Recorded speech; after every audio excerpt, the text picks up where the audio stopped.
जय हिंद दोस्तों, मैं देवेंद्र कुमार स्वागत करता हूं अपने YouTube channel Devendra study IQ पर। तो साथियों, हम आज के इस वीडियो में लेकर आए हैं आपके लिए बहुत ही महत्वपूर्ण जी के जीएस के प्रश्न जो आपकी एसएससी जीडी की परीक्षा के लिए बहुत ही महत्वपूर्ण साबित हो सकते हैं। तो साथियों, वीडियो में एंड तक बने रहें। तो बिना देरी करते हुए हम पढ़ लेते हैं पहले प्रश्न को। तो साथियों, हमारा पहला प्रश्न है कि भारत में सर्वाधिक चांदी उत्पादन करने वाला प्रदेश कौन सा है। तो इसके ऑप्शन है, हमारा option A Maharashtra, option B Karnataka, option C Bihar और ऑप्शन डी राजस्थान। तो साथियों, इसका सही जवाब हो जाएगा हमारा ऑप्शन डी राजस्थान, जो कि भारत में सर्वाधिक चांदी उत्पादन करने वाला प्रदेश है। तो बढ़ते साथियों अगले प्रश्न की तरफ। साथियों, अगला प्रश्न है कि प्राइमरी कलर्स पुस्तक किसने लिखी है। प्राइमरी कलर्स पुस्तक किसने लिखी है। ऑप्शन है हमारे, option A Vernon Jordan, option B Michael Jordan, option C Joe Klein जिसको हम गुमनाम, और option D Michael O'Reilly. तो साथियों, इसका सही जवाब हो जाएगा ऑप्शन सी जो क्लाइन, जिन्हें हम गुमनाम भी कहते हैं। ये इन्होंने प्राइमरी कलर्स पुस्तकें लिखी है। बढ़ते साथियों अगले प्रश्न की तरफ। तो साथियों, अगला प्रश्न है, अयोध्या के पास कौन सी नदी बहती है। अयोध्या के पास कौन सी नदी बहती है, कहने का मतलब है अयोध्या किस नदी के किनारे स्थित है। ऑप्शन ए हमारा Ganga, option B Yamuna, option C Saryu और ऑप्शन डी कृष्णा। तो साथियों, इसका सही जवाब हो जाएगा आपका ऑप्शन सी, सरयू नदी के किनारे हमारा अयोध्या स्थित है। बढ़ते हैं साथियों अगले प्रश्न की तरफ। तो साथियों, हमारा अगला प्रश्न है कि AMD द्वारा विकसित 64 बिट माइक्रो प्रोसेसर का नाम क्या है। जो कि AMD द्वारा विकसित 64 बिट माइक्रो प्रोसेसर का नाम क्या है। ऑप्शन ए हमारा Opteron, option B RISC 9000, option C है IMAC और ऑप्शन डी है एथनॉल। तो साथियों, इसका सही जवाब हो जाएगा आपका ऑप्शन ए ऑप्टेरॉन, जो कि AMD द्वारा विकसित 64 बिट माइक्रो प्रोसेसर का नाम है। किसका नाम है, 64 बिट माइक्रो प्रोसेसर का नाम है। किसके द्वारा विकसित है साथियों, आपका ये AMD द्वारा विकसित किया गया है। बढ़ते हैं साथियों अगले प्रश्न की तरफ। साथियों, अगला प्रश्न है कि भारत में सबसे छोटा प्रदेश कौन सा है। भारत में सबसे छोटा प्रदेश यहाँ पे सबसे छोटा राज्य कौन सा है। हमारा ऑप्शन ए है Goa, option B Sikkim, option C Manipur, option D Tripura. तो साथियों, इसका सही जवाब हो जाएगा आपका ऑप्शन ए गोवा, जो कि भारत का सबसे छोटा राज्य है। इसकी राजधानी की बात करें तो साथियों, इसकी राजधानी पणजी है। कौन सी है, पणजी है। ठीक है साथियों, बढ़ते हैं अगले क्वेश्चन की तरफ। साथियों, अगला प्रश्न है कि भारतीय राष्ट्रीय कांग्रेस के संस्थापक कौन थे। भारतीय राष्ट्रीय कांग्रेस के संस्थापक कौन थे। ऑप्शन ए हमारा WC बनर्जी, ऑप्शन बी है AO ह्यूम, ऑप्शन सी है महात्मा गांधी और ऑप्शन डी है एनी बेसेंट। तो साथियों, इसका सही जवाब आ जाएगा आपका ऑप्शन बी AO ह्यूम, जो कि भारतीय राष्ट्रीय कांग्रेस के संस्थापक थे। साथियों, इसकी स्थापना की बात करें तो इसकी स्थापना 1885 में हुई थी। कब हुई थी, 1885 में AO ह्यूम द्वारा इसकी स्थापना की गई थी। ठीक है साथियों, बढ़ते हैं अगले प्रश्न की तरफ। साथियों, अगला क्वेश्चन है कि साइलॉक कौन सी पुस्तक का मुख्य पात्र है। जो कि एक साइलॉक है, जो कि एक पुस्तक में मुख्य पात्र के रूप में है। जो कि आपके ऑप्शन है, option A Merchant of Venice, option B Lady Chatterley's Lover, option C War of the Roses और option D Farewell to Arms. तो साथियों, इसका सही जवाब हो जाएगा आपका option A Merchant of Venice में एक साइलॉक मुख्य पात्र के रूप में स्थित है। ठीक है साथियों, बढ़ते हैं अगले प्रश्न की तरफ। साथियों, अगला प्रश्न है कि संरचनात्मक बेरोजगारी किस कारण उत्पन्न होती है। संरचनात्मक बेरोजगारी किस कारण उत्पन्न होती है। आपका ऑप्शन ए है अपस्फीति की दशा में, ऑप्शन बी भारी उद्योगों की ओर झुकाव, ऑप्शन सी कच्चे पदार्थों की कमी, ऑप्शन डी अपर्याप्त उत्पादक क्षमता।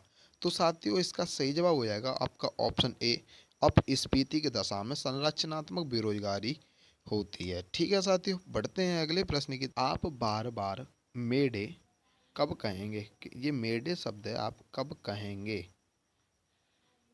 तो हमारे ऑप्शन हैं, ऑप्शन है खुशी के दिन, ऑप्शन बी संकट के संकेत, ऑप्शन सी नववर्ष या फिर ऑप्शन डी 1 मई।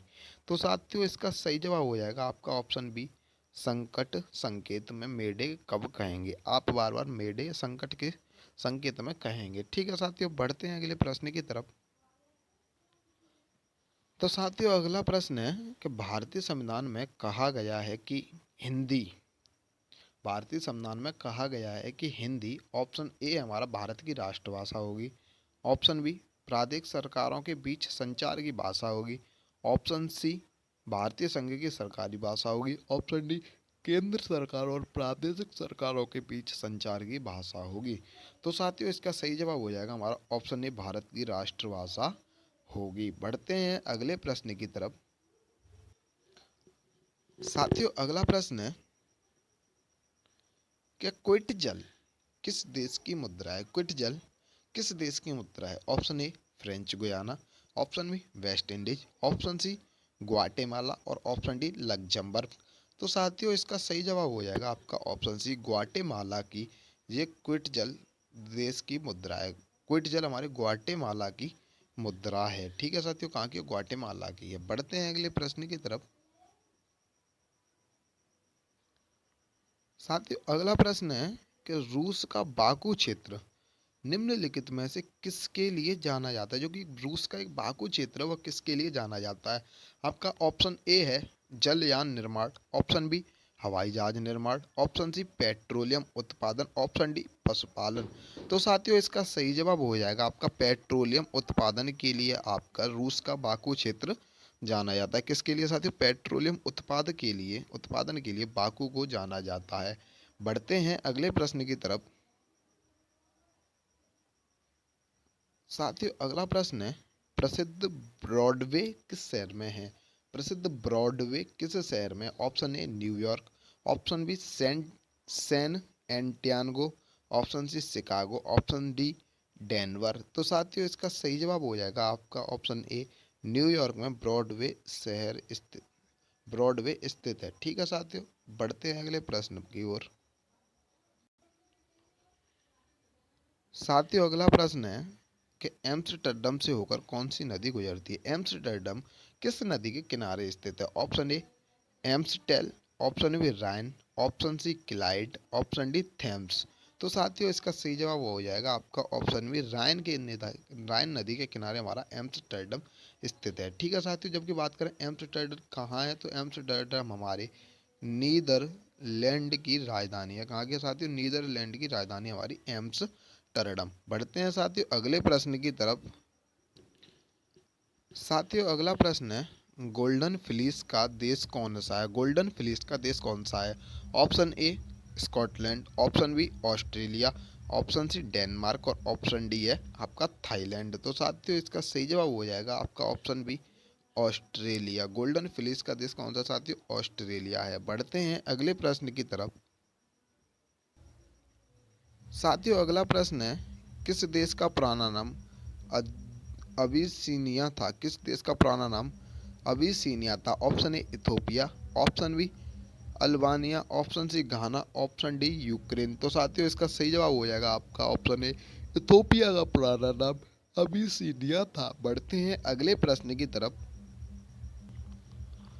साथियों अगला प्रश्न है कि पंचायती राज को संवैधानिक दर्जा किस संविधान संशोधन के द्वारा प्राप्त हुआ? पंचायती राज को संवैधानिक दर्जा किस संविधान संशोधन के द्वारा प्राप्त हुआ? आपका ऑप्शन ए है 42वां, ऑप्शन बी 64वां, ऑप्शन सी 70वां और ऑप्शन डी 73वां। तो साथियों इसका सही जवाब हो जाएगा आपका ऑप्शन डी 73वें संविधान संशोधन के द्वारा पंचायती राज को संवैधानिक दर्जा प्राप्त हुआ था। बढ़ते हैं साथियों अगले प्रश्न की तरफ। तो साथियों अगला प्रश्न है हु इज कलाम? क्या है कलाम? हु इज कलाम? क्या है कलाम पुस्तक के लेखक कौन है? Option A Anurag Mathur, option B R Ramanathan, option C Amitav Ghosh, option D Khushwant Singh, option D Khushwant Singh. तो साथियों इसका सही जवाब हो जाएगा आपका option B R Ramanathan who is Kalam के लेखक हैं। क्या है कलाम पुस्तक के लेखक हैं। बढ़ते हैं साथियों अगले प्रश्न की तरफ। साथियों अगला प्रश्न है कि OTIS किसका नया ब्रांड है? OTIS किसका ब्रांड है? Option A software, option B जूते, ऑप्शन सी लिफ्ट और एलिवेटर्स, ऑप्शन डी रसायन और पेंट्स। तो साथियों इसका सही जवाब हो जाएगा आपका ऑप्शन सी लिफ्ट और एलिवेटर्स का एक नया ब्रांड है OTIS नया ब्रांड है। बढ़ते हैं साथियों अगले प्रश्न की तरफ। तो साथियों अगला प्रश्न है कि जब भारत को आज़ादी मिली उस समय ब्रिटेन के प्रधानमंत्री कौन थे?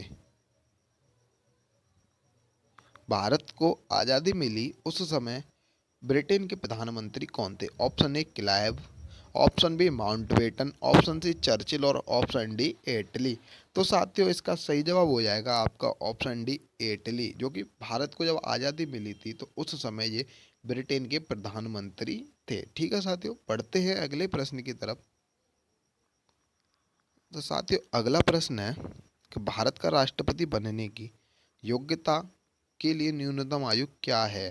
भारत का राष्ट्रपति बनने के लिए न्यूनतम आयु कितनी होनी चाहिए? ऑप्शन ए 25 वर्ष, ऑप्शन बी 30 वर्ष, ऑप्शन सी 35 वर्ष, ऑप्शन डी 40 वर्ष। तो साथियों इसका सही जवाब हो जाएगा आपका ऑप्शन सी 35 वर्ष। कितनी होनी चाहिए आपकी साथियों? 35 वर्ष होनी चाहिए। साथियों अगर वीडियो अच्छी लगी हो तो वीडियो को लाइक कर लें, चैनल को भी सब्सक्राइब कर लें। बढ़ते हैं साथियों अगले प्रश्न की तरफ।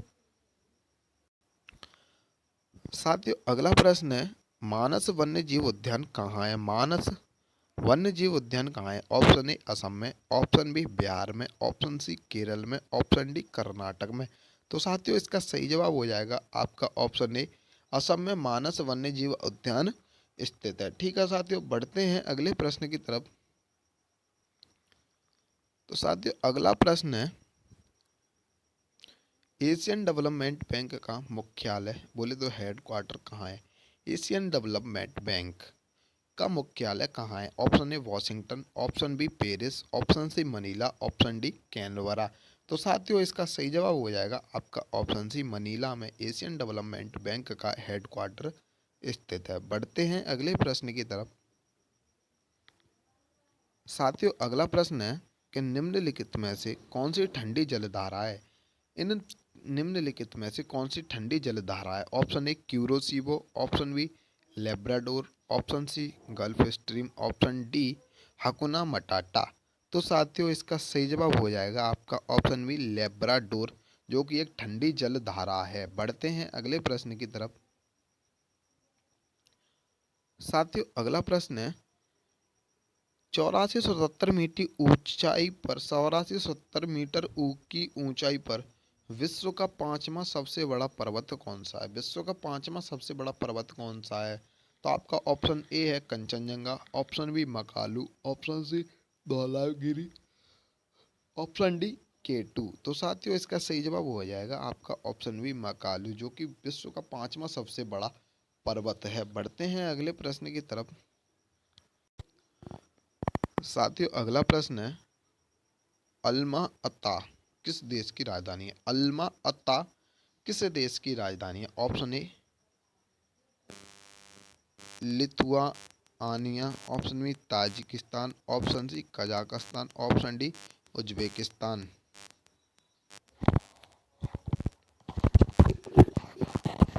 तो साथियों इसका सही जवाब हो जाएगा आपका ऑप्शन सी कजाकिस्तान की। जबकि साथियों इसकी वर्तमान राजधानी की बात करें, वर्तमान राजधानी की बात करें तो साथियों इसकी वर्तमान राजधानी है आपकी अस्थाना। कौन सी है साथियों इसकी वर्तमान राजधानी है आपकी अस्थाना, इसकी वर्तमान राजधानी है कजाकिस्तान की। बढ़ते हैं साथियों अगले प्रश्न की तरफ। साथियों अगला प्रश्न है कि पश्चिम बंगाल का मुख्य खनिज उत्पादक उत्पाद कौन सा है? पश्चिम बंगाल का मुख्य खनिज उत्पाद कौन सा है? ऑप्शन ए कोयला, ऑप्शन बी सोना, option C manganese, option D तांबा। तो साथियों इसका सही जवाब हो जाएगा आपका ऑप्शन ए कोयला, जो कि पश्चिम बंगाल का मुख्य खनिज उत्पाद है। बढ़ते हैं अगले प्रश्न की तरफ। साथियों अगला प्रश्न है कि निम्नलिखित में से कौन सा सबसे चमकीला ग्रह है? निम्नलिखित में से कौन सा सबसे चमकीला ग्रह है? ऑप्शन ए मंगल, ऑप्शन बी बुध, ऑप्शन सी शनि, ऑप्शन डी शुक्र। तो साथियों इसका सही जवाब हो जाएगा ऑप्शन डी शुक्र सबसे चमकीला ग्रह है। बढ़ते हैं अगले प्रश्न की तरफ। साथियों अगला प्रश्न है कि सूर्य ग्रहण होता है जब सूर्य ग्रहण कब होता है? आपका ऑप्शन ए है पृथ्वी और चंद्रमा के बीच सूर्य आ जाता है, ऑप्शन बी है सूर्य और पृथ्वी के बीच चंद्रमा आ जाता है, ऑप्शन सी है सूर्य और चंद्रमा के बीच पृथ्वी आ जाती है, और ऑप्शन डी है इनमें से कोई नहीं। तो साथियों इसका सही जवाब हो जाएगा आपका ऑप्शन बी, सूर्य और पृथ्वी के बीच चंद्रमा आ जाता है तब हमारा सूर्य ग्रहण होता है। ठीक है साथियों, बढ़ते हैं अपने लास्ट प्रश्न की तरफ। साथियों आज का लास्ट प्रश्न है कि निम्नलिखित में से किस ग्रह का कक्ष पृथ्वी के सबसे अधिक नजदीक है। इनमें से किस ग्रह का कक्ष पृथ्वी के सबसे अधिक नजदीक है। ऑप्शन ए शनि, ऑप्शन बी बुध, ऑप्शन सी बृहस्पति, ऑप्शन डी शुक्र। तो साथियों इसका सही जवाब हो जाएगा आपका ऑप्शन डी शुक्र, जो कि पृथ्वी के सबसे अधिक नजदीक ग्रह का कक्ष है। बट ठीक है साथियों, अगर हमारा वीडियो अच्छा लगा हो तो वीडियो को लाइक करें, चैनल को सब्सक्राइब करें, बेल आइकन को भी प्रेस कर लें क्योंकि आपको और ऐसे ही वीडियो आपको मिल सकें। जय हिंद, जय भारत।